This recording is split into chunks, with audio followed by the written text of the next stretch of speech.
Drive યોજીને modified light રાખનારને દંડ. સુરતમાં રાત્રે આંખો અંજાવી દેતી વ્હાઇટ એલઈડી સામે આરટીઓની લાલ આંખ. 6,000 સુધીની દંડની વસૂલાત.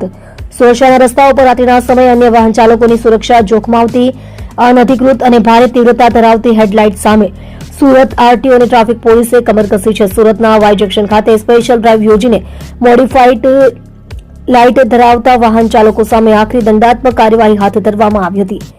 નિયમ ભંગ કરનારાઓને મોટો ફટકો. આરટીઓ અને ટ્રાફિક પોલીસના સંયુક્ત ઓપરેશનમાં અનેક વાહન ચાલકો સાણસામાં આવ્યા છે.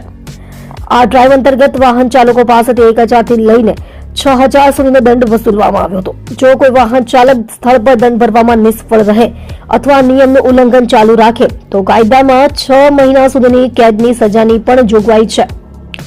કેમ લેવાયા કડક પગલાં?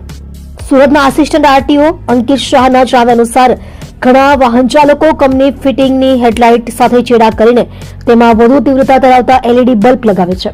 આવી સફેદ અને તેજ લાઇટો સામેથી આવતા વાહન ચાલકોની આંખો અંજાવી દે છે, જે ગંભીર અકસ્માતનું કારણ બની શકે છે. રોડ સેફ્ટીને ધ્યાનમાં રાખીને આ સ્પેશિયલ ડ્રાઈવ શરૂ કરવામાં આવી છે.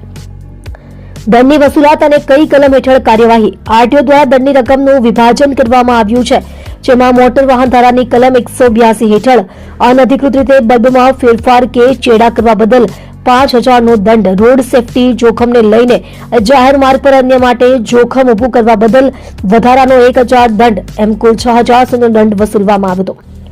250 થી વધુ વાહનો દંડાયા. ઝુંબેશ ચાલુ રહેશે. છેલ્લા 1 મહિના દરમિયાન ચાલેલી આ સ્પેશિયલ ડ્રાઈવમાં અત્યાર સુધીમાં અંદાજે 250 જેટલા વાહનો સામે કાર્યવાહી કરવામાં આવી છે. હાઈવેને જોડતા ચેકપોઇન્ટ્સ પર 24/7 રાઉન્ડ ધ ક્લોક ચેકિંગ હાથ ધરવામાં આવી રહ્યું છે. નાગરિકોને અપીલ. આરટીઓએ સુરતવાસીઓને અપીલ કરી છે કે જો તમારા વાહનમાં કોઈ પણ અનધિકૃત એલઈડી લાઇટ લગાવેલી હોય તો તેને તાત્કાલિક દૂર કરવી. આગામી દિવસોમાં ઝુંબેશ હજુ વધુ કડક બનાવવામાં આવશે અને નિયમ ભંગ કરનારાઓને છોડવામાં આવશે નહીં.